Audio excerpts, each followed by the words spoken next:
Good morning. I just wanted to give you a word of encouragement. First, I want to apologize. I know I haven't made any of these videos in a while. My life has been very busy.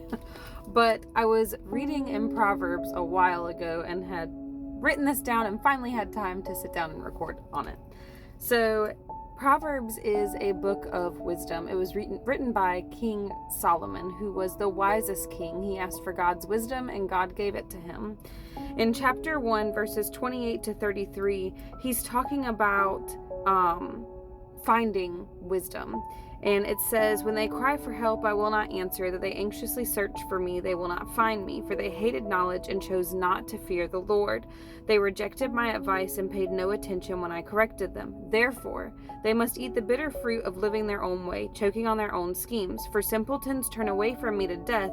Fools are destroyed by their own complacency. But all who listen to me will live in peace, untroubled by fear or harm."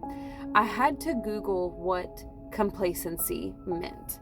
So Google says complacency is feeling so satisfied with yourself or situation that you become unaware of potential dangers or the need for improvement. It often leads to inactivity and a reluctance to change.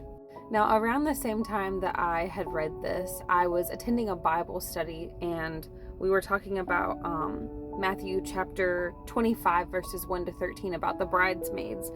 And the leader of the Bible study said that there was a contrast of watchfulness versus complacency between the two groups of bridesmaids. It says the 5 wise bridesmaids is like people that keep up their relationship with God. They are consistently changing to be more like Him, and they are anticipating His return. But the 5 foolish bridesmaids are like those who neglect their relationship with God.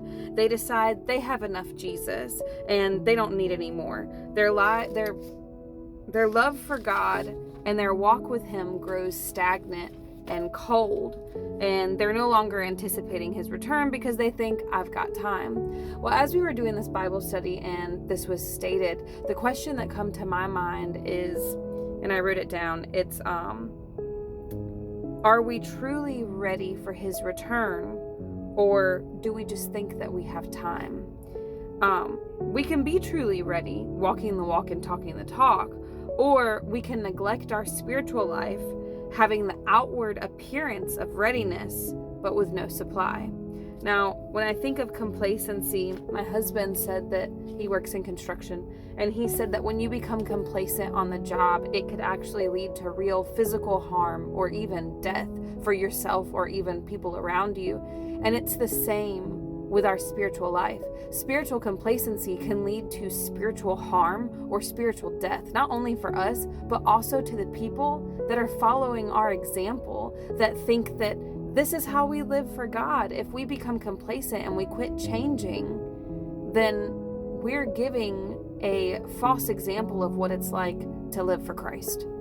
As a preacher that I had heard once say, little by little we can grow in our relationship with God. A little prayer here, a little reading of the Bible there. But the same is true in the opposite direction. Little by little we could fall away from God, where we say, oh, I just don't have time for prayer today. I'm just so busy. Or I just didn't have time to pull out my word to read today because there was just so much going on. Little by little we could fall away from God, becoming complacent.